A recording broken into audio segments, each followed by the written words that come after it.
NDA की तरफ से का चेहरा डिक्लेयर हो गया है, एक तरफ तेजस्वी यादव का चेहरा है। क्या वाकई में बिहार की जनता इन दोनों चेहरों को एक्सेप्ट करेगी या नया चेहरा? एनडीए की ओर से कोई चेहरा डिक्लेयर नहीं हुआ है। ये आप लोग भ्रम मत पालिए और भ्रम फैलाइए मत। ये तो हम जैसे लोग मांग कर रहे हैं कि एनडीए की ओर से नीतीश जी का चेहरा डिक्लेयर किया जाए। एनडीए में अगर दम है तो जिनके चेहरे पर वो लोग सरकार चला रहे हैं, क्योंकि नीतीश जी तो सरकार चला नहीं रहे हैं, उनका चेहरा मात्र है। तो एनडीए में अगर दम है, खासकर भाजपाइयों में अगर दम है, तो वो घोषित करें कि अगले मुख्यमंत्री नीतीश कुमार ही होंगे, तब न उनको चेहरा माना जाएगा। बाकी तो नीतीश कुमार मुख्यमंत्री हैं ही। तो अभी तक भारतीय जनता पार्टी की ओर से प्रधानमंत्री जी ने या अमित शाह ने ये नहीं कहा है कि अगले मुख्यमंत्री नीतीश कुमार ही होंगे। प्रधानमंत्री जी आए तो उन्होंने कहा ये बिहार के लाडले मुख्यमंत्री हैं। उन्होंने ये नहीं कहा कि यही अगली बार मुख्यमंत्री होंगे। तो जो लोग भी बिहार की राजनीति को देखते समझते हैं, उनको ये मालूम है कि नीतीश कुमार जी अब नवंबर के बाद मुख्यमंत्री नहीं रहेंगे, चाहे बिहार में परिणाम कुछ भी हो। अगर कहीं एनडीए को सफलता मिल गई तो भी मुख्यमंत्री भाजपा वाले उसको बनाएंगे जिसको अमित शाह और मोदी जी बनाएंगे। बिहार के विधायक उसका चुनाव नहीं करेंगे। और अगर एनडीए को सफलता नहीं मिली तो भी नीतीश कुमार जी मुख्यमंत्री नहीं बनेंगे। तो एक बात तो आप हमसे लिख कर ले लीजिए कि नवंबर में बिहार में नीतीश कुमार मुख्यमंत्री नहीं रहेंगे। कोई मुख्यमंत्री बने, लेकिन नीतीश बाबू मुख्यमंत्री नहीं रहेंगे। उनके, मैंने पहले भी कहा था कि उनके राजनीति का ये अंतिम दौर चल रहा है और अब उनके मुख्यमंत्री काल का अंतिम 6-7 महीना चल रहा है। निकले थे बिहार में, जब पहली दफे पदयात्रा आपने शुरू की थी, तब से आपको कहा गया कि आप बीजेपी के बी टीम हैं।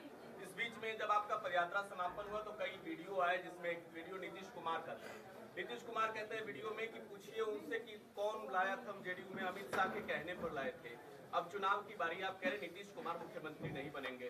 क्या अब भी ये जेडीयू भी समझ रही है कि आप बीजेपी के साथ है, बीजेपी के बी टीम है? आप तो पदयात्रा के समय से हमारा इंटरव्यू कर रहे हैं, तो आपसे हमारा पुराना परिचय भी है। नीतीश कुमार ने ऐसा नया वीडियो नहीं आया है। जब सुन लीजिए, एबीपी के एक प्रोग्राम में आज से 2-2.5 साल 4 साल पहले जब मैंने सीए एनआरसी पर उनका विरोध किया और दल छोड़ा या दल से उन्होंने निकाला, तो नीतीश कुमार जो राजनीतिक तौर पर आदमी करता है कि चूंकि सीए एनआरसी पर ये आदमी मेरा विरोध कर रहा है तो मुसलमानों के बीच में इसकी कोई विश्वसनीयता ना बन जाए, इसलिए ये कहा कि इनको हमने अमित शाह के कहने पर अपने पार्टी में लिया था। अब आप बताइए, आप लोग तो सब बहुत जागरूक पत्रकार हैं, अगर अमित शाह जी के कहने पर नीतीश जी ने अपने दल में मुझे अपना उत्तराधिकारी घोषित किया था, तो नीतीश जी तो आज भी अमित शाह के साथ ही हैं। नीतीश जी का इतना दम है कि अमित शाह के आदमी को हटा देंगे?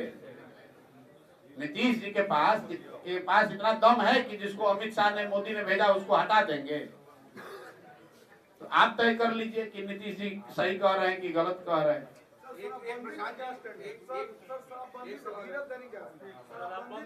शराबबंदी पर स्टैंड बोलते बोलते कितना दिन से बोल रहे हैं। आपको बिल्कुल 1 घंटे में अगर जनसुराज की सरकार बनी तो 1 घंटे में बिहार से शराबबंदी हटा दिया जाएगा। उस शराबबंदी को हटा दिया जाएगा जिसमें शराबबंदी के नाम पर सिर्फ दुकानें बंद है और होम डिलीवरी हो रहा है। उस शराबबंदी को हटा दिया जाएगा जिसकी वजह से करीब 15 से 20 हजार करोड़ का हर साल बिहार की जनता का नुकसान हो रहा है। और ये पैसा भ्रष्ट नेताओं के पास, अफसरों के पास और शराब माफिया के पास जा रहा है।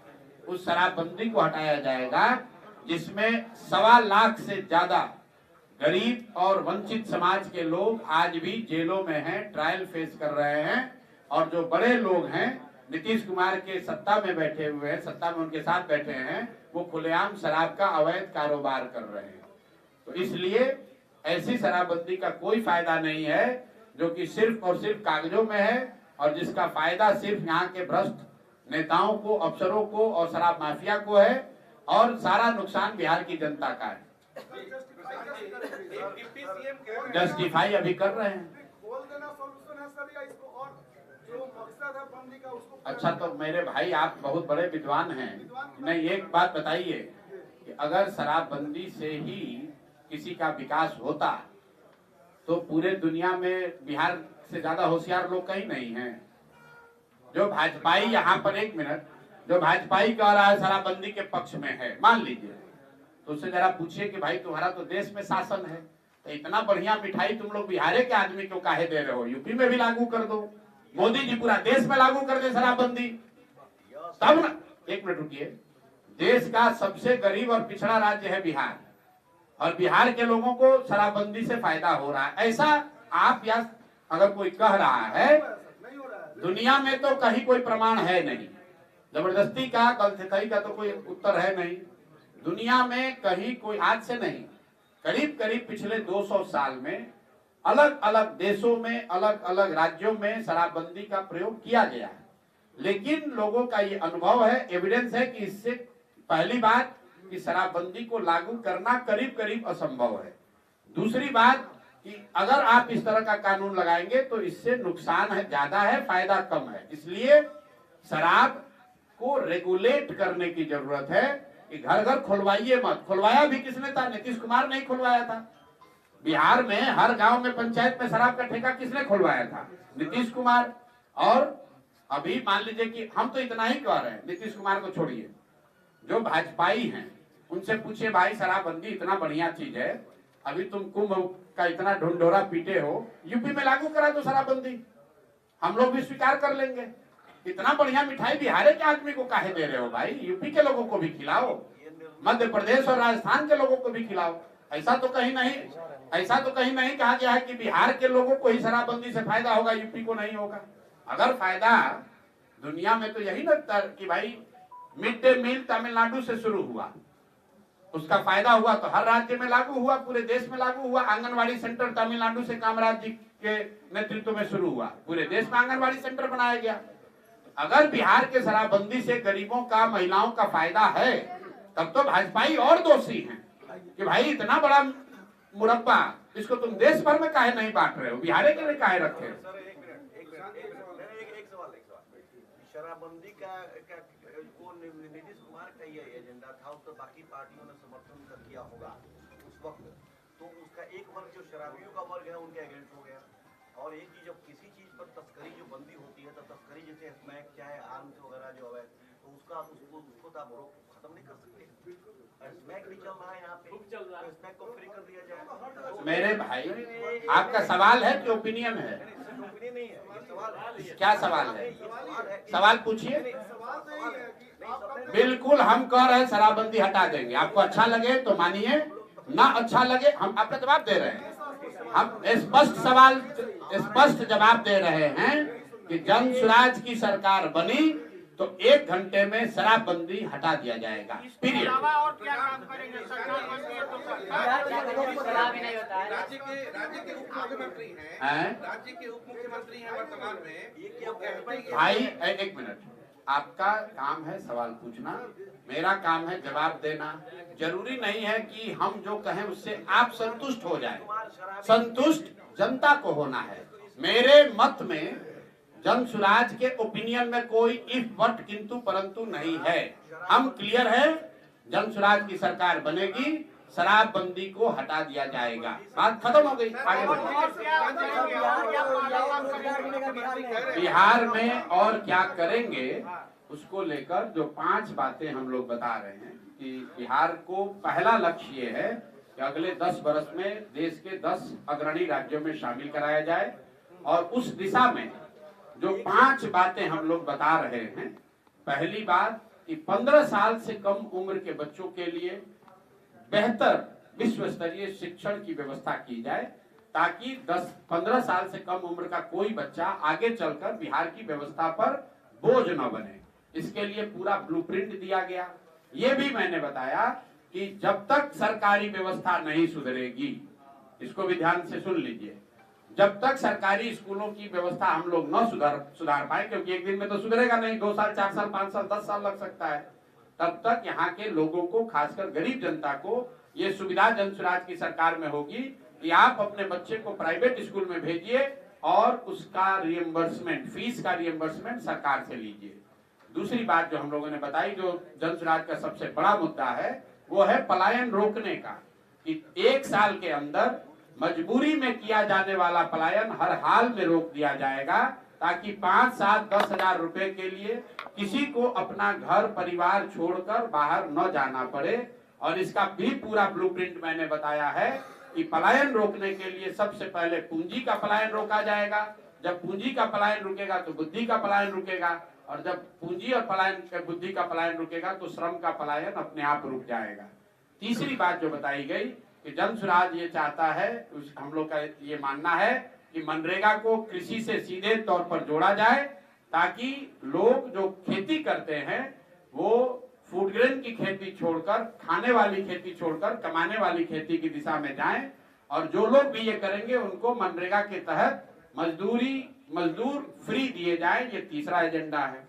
चौथा एजेंडा जो है कि यहाँ पर घर घर में महिलाओं को, युवाओं को स्वरोजगार हो, इसके लिए सरकारी गारंटी पर उनको ऋण मिले और उस पर सिर्फ 4% ही सालाना ब्याज लगे, उसको 12%, 15%, 20%, 40% ब्याज न देना पड़े। ये जन स्वराज की स्कीम है, यहाँ पर घर घर आमदनी बढ़ाने के लिए, रोजगार लाने के लिए। तो ये बातें हम लोग रोज कह रहे हैं, युवाओं के लिए, किसानों के लिए, महिलाओं के लिए, बच्चों के लिए, और सबसे अंतिम में वृद्धों के लिए कि 60 साल से ज्यादा उम्र के लोग, महिला और पुरुष दोनों, उनको जो अभी 400 रुपया पेंशन मिल रहा है, दिव्यांगों को, विधवाओं को और बुजुर्गों को जो 400 रुपया पेंशन मिल रहा है, जन स्वराज कह रहा है कि दिसंबर 2025 से उनको 2000 रुपए का पेंशन मिलेगा। प्रधान जी, बिहार ब्यूरोक्रेसी को आप कैसे देखते हैं? बिहार के डिप्टी सीएम कह रहे फाइल मांगता था, पुल गिरने का फाइल ही मुझे नहीं देते। भाई तो ये तो डिप्टी सीएम ही बताएंगे, हम क्या बताएंगे। बिहार की ब्यूरोक्रेसी दूसरे राज्यों के ब्यूरोक्रेसी से कोई बहुत अलग नहीं है। ब्यूरोक्रेसी के ऊपर जनता के चुने हुए प्रतिनिधि, विधायक, मंत्री के तौर पर हैं, तो ये उन पर है कि वो ब्यूरोक्रेसी का इस्तेमाल कैसे करते हैं। जैसे हम लोगों ने देखा था लालू जी के राज में, सरकारी व्यवस्था तो यही थी, लेकिन अपराधी इतने हावी थे कि वो सब पर भारी थे। उसी तरह नीतीश कुमार जी के राज में अधिकारी इतने हावी हैं कि वो सब पर भारी हैं, वो विधायक पर भी भारी हैं, मंत्री और उप मुख्यमंत्री पर भी भारी हैं। प्रधान जी, हमेशा आप चुनाव लड़ाते रहे हैं, इससे कल उपचुनाव में भी आपने कैंडिडेट दिया, क्या इस बार 2025 के विधानसभा चुनाव में आप भी चुनाव लड़ेंगे या? अगर पार्टी ने तय किया तो निश्चित तौर पर चुनाव लड़ेंगे, उसमें कोई दिक्कत नहीं है। लेकिन अगर पार्टी ने तय किया कि चुनाव हमें व्यक्तिगत तौर पर नहीं लड़ना है, तो भी जन स्वराज 243 सीट पर चुनाव लड़ना तय है, और उसकी घोषणा हम लोग पहले ही कर चुके हैं।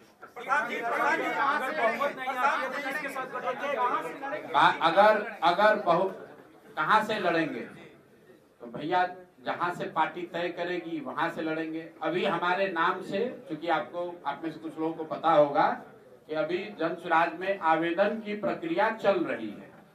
जिसको चुनाव लड़ना है वो लोग आवेदन दे रहे हैं। तो मेरी ओर से, मेरे नाम से किसी ने राघोपुर से आवेदन दिया है, लेकिन अभी ये तय नहीं हुआ है। पार्टी में अगर तय होगा तो लड़ेंगे। अगर बहुमत नहीं आती है तो क्या किसी के साथ गठबंधन करेंगे? मेरे भाई, जन स्वराज चुनाव से पहले भी नहीं और बाद में भी नहीं, और उसके बाद 2029 में भी नहीं। इसको ध्यान से सुन लीजिए। 2025 में भी 243 लड़ेंगे, और चुनाव के बाद जितना भी सीट आए 2029 में भी 243 ही लड़ेंगे, एक सीट कम नहीं लड़ेंगे। तो गठबंधन का सवाल ही नहीं है, न पहले न बाद में। क्यों नहीं है? जब हम लोग व्यवस्था बदलने की बात कर रहे हैं, जब हम लोग दूसरे पार्टियों से अलग व्यवस्था की बात कर रहे हैं, तो किसी भी लेगेसी पार्टी के साथ अगर हम लोग जाएंगे तो फिर हमारी अपनी बात की क्रेडिबिलिटी नहीं रहेगी। इसीलिए हम लोग को 10 साल मेहनत करना मंजूर है, हारना मंजूर है, लेकिन किसी भी हालत में हम लोग गठबंधन नहीं करेंगे। जिस ईमानदारी और शुद्धता से इस प्रयास को शुरू किया है उसमें कोई कॉम्प्रोमाइज न आज होगा, न इस चुनाव के समय होगा, न चुनाव के बाद होगा। कम से कम जब तक जन स्वराज में हमारी कुछ ताकत है तब तक इसके बताए हुए सिद्धांतों पर, इसकी नीतियों पर, कार्यक्रमों में कोई चेंज होने का, कोई कॉम्प्रोमाइज होने का सवाल नहीं है। मैंने पहले भी कहा है, जब हम यहाँ पर पूर्वी चंपारण में आए थे तो इन इलाकों से हम गए हैं 10 आदमी 20 आदमी के साथ पैदल चले हैं। हमारे साथ तो आज बहुत सारे लोग हैं, उस समय तो 10 आदमी भी नहीं था। उस समय भी मैंने कहा है कि चाहे 10 बरस लग जाए, मैं जो बात कह रहा हूँ इससे पीछे नहीं हटूंगा और आज उसी बात को दोहरा देता हूँ। मैं यहाँ मंत्री विधायक बनने नहीं आया हूँ। मुझे ऐसा लगता है कि बिहार के बच्चा होने के नाते, बिहार का लड़का होने के नाते मेरी ये जिम्मेवारी है कि जो भी भगवान ने मुझे बुद्धि शक्ति दी है, इस राज्य की स्थिति को, यहाँ के लोगों के जीवन को सुधारने के लिए मुझे कुछ करना चाहिए। मैं उस काम को अपनी शक्ति से, ईमानदारी से कर रहा हूँ। परिणाम क्या होगा इसकी चिंता किए बगैर कर रहा हूँ।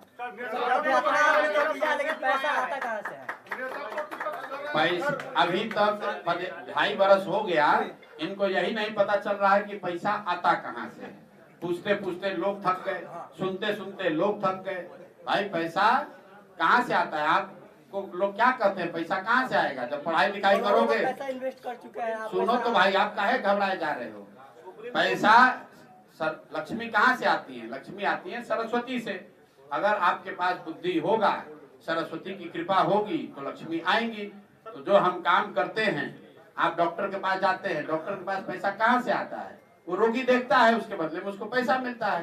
तो हमने जो 10 साल काम किया है, बुद्धि का खाते हैं, बुद्धि से सलाह देते हैं, जो सलाह देते हैं उसके बदले में फीस लेते हैं। उसी फीस का इस्तेमाल बिहार के बेहतरी के लिए, इस प्रयास के लिए कर रहे हैं। राजनीतिक पार्टियों के द्वारा मुफ्त राशन और अरे इतने लोग बैठे हैं, इन लोग से भी सवाल पूछिए। मुफ्त बिजली राशन को देने को लेकर जो है सुप्रीम कोर्ट की टिप्पणी आई है, उस पर आप क्या कहेंगे? बिल्कुल हम उस टिप्पणी के समर्थन में नहीं हैं। वो सुप्रीम कोर्ट का अपना विचार है, हो सकता है। मेरी नजर में ये देश वेलफेयरिस्ट स्टेट है एज पर द कॉन्स्टिट्यूशन, और सरकारी संसाधनों पर देश की जनता का, और जनता में जो पीछे छूट गए हैं लोग, उनका सबसे पहला अधिकार होना चाहिए। और जो लोग ये कह रहे हैं कि मुफ्त का अनाज या सरकार में जो पैसे गरीबों के लिए योजनाएं बनती हैं, वो कोई एहसान नहीं है। एक और बात आपको बता दें, कई लोगों को लगता है कि हम बहुत कम लोग टैक्स देता है और टैक्स पेयर का पैसा सरकार खर्च कर रही है गरीबों पर। ऐसी बात नहीं है। देश में रहने वाला कोई भी ऐसा आदमी नहीं है जो टैक्स नहीं दे रहा। अगर आप नमक भी खरीदते हैं उस पर भी 18%, 5-10% टैक्स दे रहे हैं। तो जो गरीब आदमी है वो अपने इनकम का बड़ा प्रोपोर्शन टैक्स दे रहा है अमीर व्यक्ति के बजाय। तो ये भ्रम मत पालिए कि जो इनकम टैक्स देता है वही टैक्स दे रहा है। सरकार के रेवेन्यू का सबसे बड़ा जरिया है जीएसटी, और जीएसटी यहाँ पर जो भिखारी बैठा है रोड के किनारे वो भी पे कर रहा है, आप भी पे कर रहे हैं, हम भी पे कर रहे हैं। तो ये बहुत एलिटिस्ट व्यू है कि बस 1-2 करोड़ लोग टैक्स दे रहे हैं और पूरा देश का जनता बैठ के खा रहा है। ऐसी बात नहीं है। 2 लाख करोड़ रुपया हर महीने जीएसटी कलेक्ट होता है। वो कलेक्ट होता है जो आप और हम पैसा रोज गमछा खरीद रहे हैं, कपड़ा खरीद रहे हैं, खाना खा रहे हैं, सब्जी ले रहे हैं, जिस पर टैक्स लगता है। तो हर देश का हर नागरिक टैक्स दे रहा है, और टैक्स से जमा हुए पैसे पर हर नागरिक का अधिकार है, और खासकर जो गरीब और पीछे रह गए लोग हैं उनका अधिकार ज्यादा है। डोमिसाइल का जो मुद्दा है वो मुद्दा यहाँ होना ही नहीं चाहिए। ये नीतीश कुमार की प्रधानमंत्री बनने के फितूर की वजह से मुद्दा है, क्योंकि देश के ज्यादातर राज्यों में ये प्रावधान है कि वहाँ के लोकल विद्यार्थियों को, युवाओं को नौकरियों में वरीयता मिलती है। लेकिन चूंकि नीतीश कुमार जी के दिमाग में पिछले 5, 7, 10 सालों में अलग अलग समय में प्रधानमंत्री बनने का भूत सवार रहा है, तो इनके दिमाग में ऐसा रहा है कि दूसरे राज्यों के बच्चे अगर आकर बिहार में नौकरी पाएंगे तो उन राज्यों में इनकी ब्रांड वैल्यू बढ़ेगी। यही कारण है कि बिहार का बच्चा बाहर जाकर मजदूरी कर रहा है, और गलत डोमिसाइल नीति की वजह से बाहर के लोग आकर बिहार में टीचर बन रहे हैं, नौकरी पा रहे हैं। तो बिल्कुल हम लोग अभी की डोमिसाइल नीति के विरोध में हैं। बिहार के बच्चों, जनसुराज की अगर सरकार बनेगी तो 2/3 सरकारी नौकरी बिहार के बच्चों के लिए रिजर्व की जाएगी, क्योंकि सबसे ज्यादा नौकरी की जरूरत बिहार के बच्चों की है। हम लोग अपने घर की जब चिंता नहीं करेंगे तो हम कर्नाटक के बच्चे को लाकर यहाँ कैसे दे पाएंगे? हम लोग के बच्चे पंजाब में, हरियाणा में, गुजरात में जाकर मजदूरी कर रहे हैं और गुजरात के बच्चे आकर मोतिहारी में टीचर बन रहे हैं या नौकरी पा रहे हैं। ये तो सरासर गलत है। बेतिया राज की जमीन को लेकर अभी हम लोग के पार्टी में चर्चा चल रही है। कई साथी बैठे हैं और हम लोग ऐसा मानते हैं कि अधिग्रहण जो है ये पूरी तरह से गैर कानूनी है और इस पर किस तरह से लोगों के साथ खड़ा होना है, दोनों चंपारण के लोगों को इकट्ठा करके, जो लोग प्रभावित हैं, क्योंकि करीब 1 लाख एकड़ जमीन जिसका सेटलमेंट ऑलमोस्ट 1950 में ही कर दिया गया, जिसका रसीद कट गया, रजिस्टर 2 में नाम चला गया, अब उसको वापस से सरकार अधिग्रहित नहीं कर सकती है। लीगली भी हम लोग इसको एग्जामिन करा रहे हैं, लेकिन हम लोग को ऐसा लगता है कि ये जो सरकार अध्यादेश लेकर आई है, जो कानून सरकार ने बनाया है, ये बिल्कुल गलत है।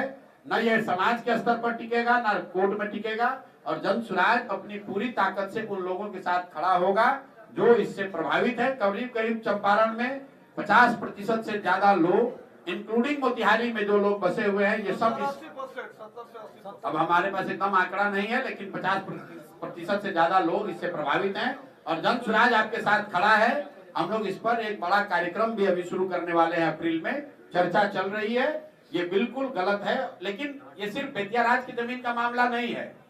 सरकारी गर्मजरुआ और गर्मजरुआ खास, इसको लेकर सरकार की जो गलत नीति है उसकी वजह से बहुत सारे परिवार अक्रॉस बिहार, उनके पास जमीन तो है लेकिन उस जमीन का रियल मालिकाना हक उनके पास नहीं है। वो जमीन बेच नहीं सकते हैं, उस पर लोन नहीं ले सकते हैं।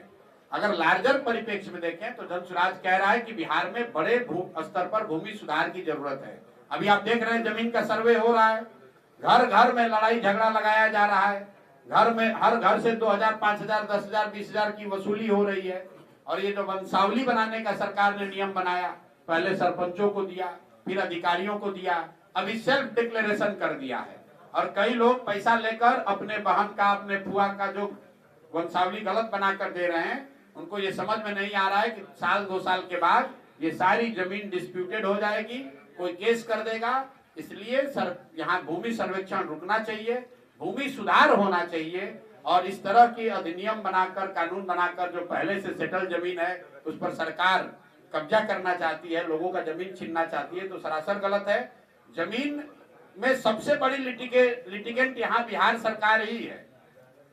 कई लोग, आप लोगों ने कभी पूछा नहीं है, यहाँ पत्रकार लोग बैठे इतना सवाल पूछ रहे हैं, किसी मिनिस्टर से आपने नहीं पूछा कि 10 बरस विनोबा भावे यहाँ पैदल चले, भूदान आंदोलन हुआ, लाखों एकड़ जमीन लोगों ने दान में दिया, वो जमीन आज किसके पास है? वो जमीन किसके पास है? किसी के पास नहीं पता है कि लाखों एकड़ जमीन जो लोगों ने भूदान में दिया उसका मालिकाना हक आज किसके पास है। किसी को पट्टा दे दिया, जिसको पट्टा दिया उसको कब्जा नहीं दिया, जिसको कब्जा है उसके पास पट्टा नहीं है, जिसके पास दोनों नहीं है उस जमीन का मालिकाना हक उसके पास नहीं है, तो उस जमीन की प्रोडक्टिविटी कुछ नहीं है। इसीलिए जनसुराज के एजेंडे में भूमि सुधार, कॉम्प्रिहेंसिव भूमि सुधार लागू करना बिल्कुल टॉप एजेंडे में है।